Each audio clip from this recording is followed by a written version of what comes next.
learning some terms that you'll need to know. There's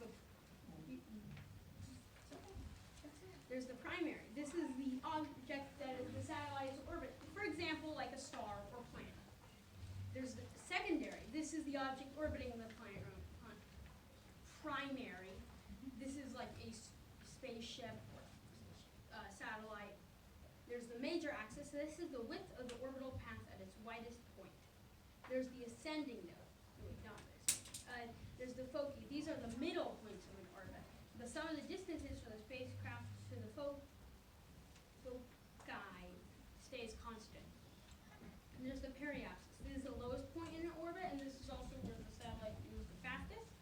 And the equiaxis, which is kind of the opposite, where the satellite moves the slowest.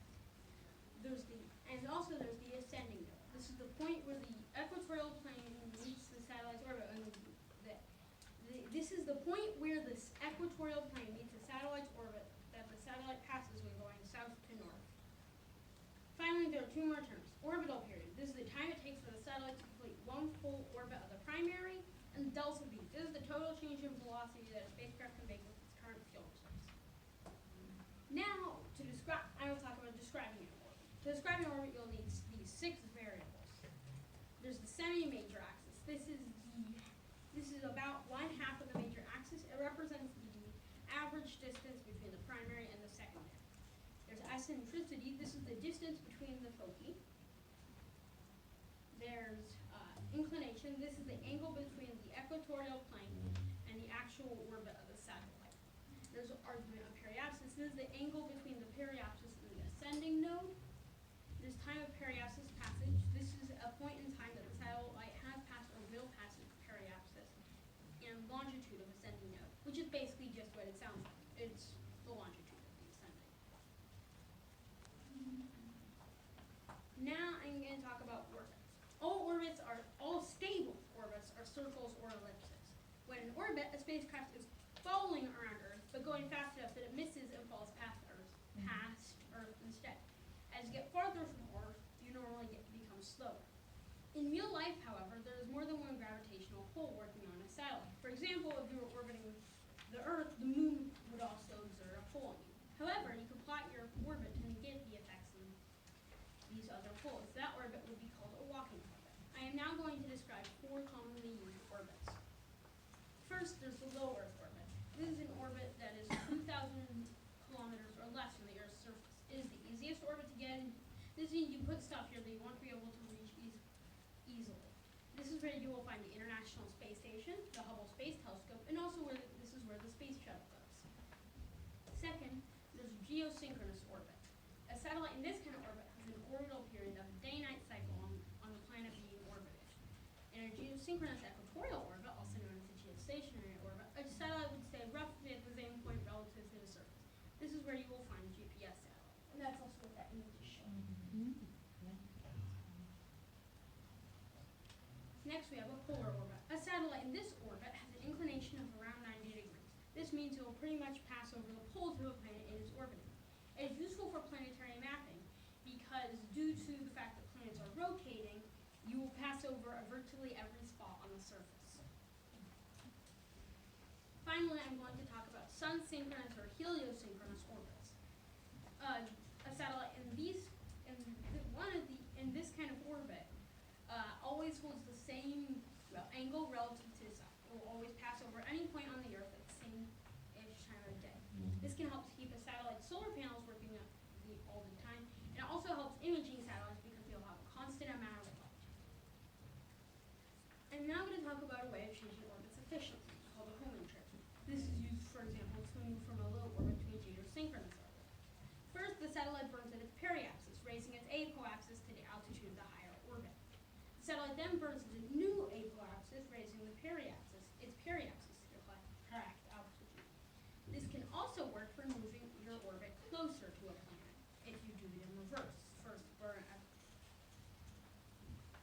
I'm now going to talk about conserving delta V, the total change of velocity that a spacecraft can make with its current field results.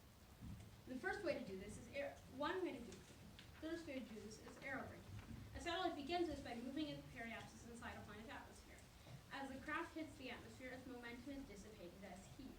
Because this generates a lot of heat. The heat shield on almost all space missions burns off as it heats up, dissipating the extreme heat. This is probably the one this is probably the most well known. There's gravity assists. Gravity assists are trajectories that exchange momentum with a planet while passing it. Planets have momentum from orbiting around the sun and can give it or take it from a satellite. However, because planets are so massive, the change in their speed is negligible. Here's a good analogy. This is similar to moving a ball, throwing a ball at a train. If the train or planet is not moving, then the ball bounces back with no change in speed. However, if the train is moving towards you, if you throw the ball at it, the train will transfer some of the momentum to the ball and come back faster than it was thrown. Finally, I'll talk about the Oberth effect. This states that the faster a satellite is moving, the more efficient its engines become. This happens when you get close to your periapsis because it's the fastest point on any orbit. This doesn't help low thrust ships as much, for example, ion engine powered ships, because they will change speed less while they're in their periapsis. Here's a good analogy. Say you have a metal ball in an eccentric orbit around Earth, and you want to accelerate another ball by hitting it with the first one. Where do you think you should put it? You'd probably want to put it at the fastest point, the periapsis. This analogy works because you can think of the fuel and the rocket as separate. I'd like to thank a few people. I'd like to thank Kerbal Space Program and Squad, Kerbal Space Program, and Matt Lown for his Fury 2 space plane. I used it for a good chunk of for some of the images. I'd like to thank Yojira and my dad for his over-the-deck explanation.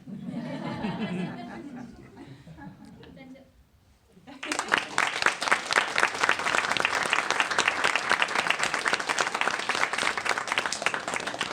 Do we have any questions for Isaac?